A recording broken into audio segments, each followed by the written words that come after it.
സർക്കാർ ഗവർണർ പോര് വീണ്ടും ചർച്ചയാവുകയാണ്. കഴിഞ്ഞ കുറച്ച് നാളുകളായി സർക്കാരും ഗവർണറും തമ്മിലുള്ള വാക്പോര് വളരെയധികം ചർച്ച ചെയ്യപ്പെട്ടതാണ്.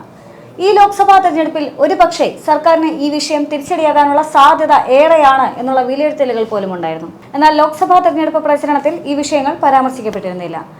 എന്നാൽ ഇപ്പോൾ സംഭവവുമായി ബന്ധപ്പെട്ടുകൊണ്ട് പ്രധാനമന്ത്രി നരേന്ദ്രമോദി തന്നെ രംഗത്തെത്തിയിരിക്കുകയാണ്. ഗവർണറെ വഴിതടയുന്ന ഇടതുപക്ഷത്തിന്റെ നടപടി നിന്ദ്യമായതാണെന്ന് പ്രധാനമന്ത്രി നരേന്ദ്രമോദി പറഞ്ഞു. ശത്രു രാജ്യങ്ങൾ പോലും നയതന്ത്ര പ്രതിനിധികൾക്ക് സുരക്ഷ നൽകും.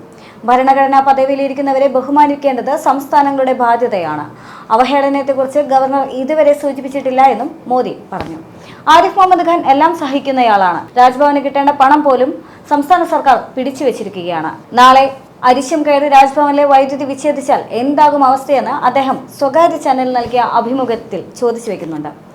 തമിഴ്നാട്ടിലെ ഗവർണറുടെ വസതിക്ക് മുന്നിൽ പെട്രോൾ ബോംബ് ആക്രമണമുണ്ടായതായും ഇതൊന്നും സംസ്ഥാന സർക്കാരുകൾക്ക് ഭൂഷണമായ കാര്യങ്ങളൊന്നുമല്ല എന്നും പ്രധാനമന്ത്രി പറയുന്നുണ്ട്. എന്നാൽ അതേസമയം തന്നെ തനിക്കെതിരെ SFI നടത്തിയത് പ്രതിഷേധമായിരുന്നില്ല, മറിച്ച് ആക്രമണമാണ് എന്നാണ് ഗവർണർ ആരിഫ് മുഹമ്മദ് ഖാൻ പ്രതികരിക്കുന്നത്. ആക്രമണം ജനാധിപത്യ വിരുദ്ധമാണെന്നും governor ചൂണ്ടിക്കാണിക്കുന്നുണ്ട്.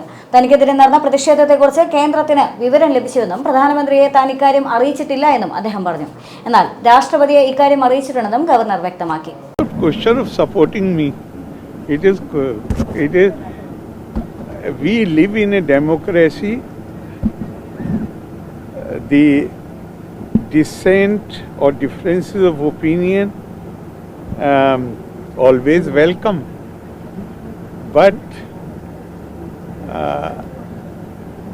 using violence or high-handed methods is the antithesis of democracy, and possibly, I do not know, but I have not seen the interview. Maybe all this information has reached there, whatever has happened during last few months. So I don't have anything more to say on that.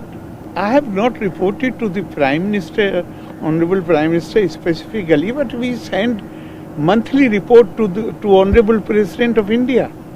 So in that we are, in fact, it is part of the duty to report these things to the Honorable President, not to the Prime Minister, but not on a personal level. നമ്മൾ ജീവിക്കുന്നത് ജനാധിപത്യ രാജ്യത്താണ്. പ്രതിഷേധങ്ങൾക്കും എതിർ അഭിപ്രായങ്ങൾക്കും ജനാധിപത്യത്തിൽ സ്ഥാനമുണ്ട്. പക്ഷേ അക്രമങ്ങൾക്ക് സ്ഥാനമില്ല. ആക്രമണങ്ങൾ താൻ ഇതിനു മുൻപ് നേരിട്ടിട്ടുണ്ടെന്നും ഇതിലും മോശമായത് നേരിട്ടിട്ടുണ്ടെന്നും ഗവർണർ പറഞ്ഞു. രാജ്ഭവന് കിട്ടേണ്ട പണം പോലും അനുവദിക്കുന്നില്ലെന്ന കാര്യങ്ങളൊക്കെ മാധ്യമങ്ങൾ തന്നെ റിപ്പോർട്ട് ചെയ്തിട്ടുമുള്ളതാണ്. പ്രധാനമന്ത്രിയെ താൻ ഒന്നും നേരിട്ട് അറിയിച്ചിട്ടില്ല. പക്ഷേ രാഷ്ട്രപതിക്ക് എല്ലാ മാസവും റിപ്പോർട്ട് നൽകുന്നുണ്ട്. ആ റിപ്പോർട്ടിൽ കേരളത്തിലെ സംഭവ വികാസങ്ങൾ അറിയിച്ചിട്ടുമുണ്ട്.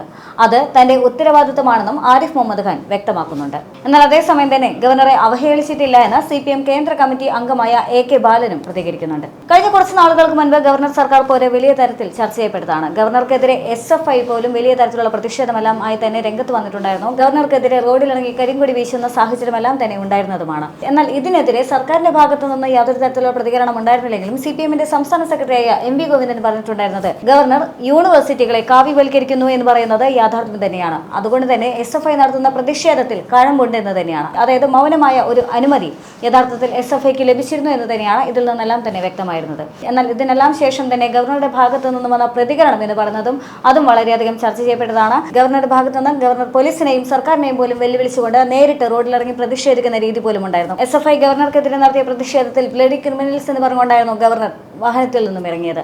അതിനുശേഷം കൊല്ലത്ത് റോഡിൽ കസാരയിൽ ഇരുന്നു കൊണ്ടും അദ്ദേഹത്തിന്റെ പ്രതിഷേധം അറിയിച്ചതാണ്.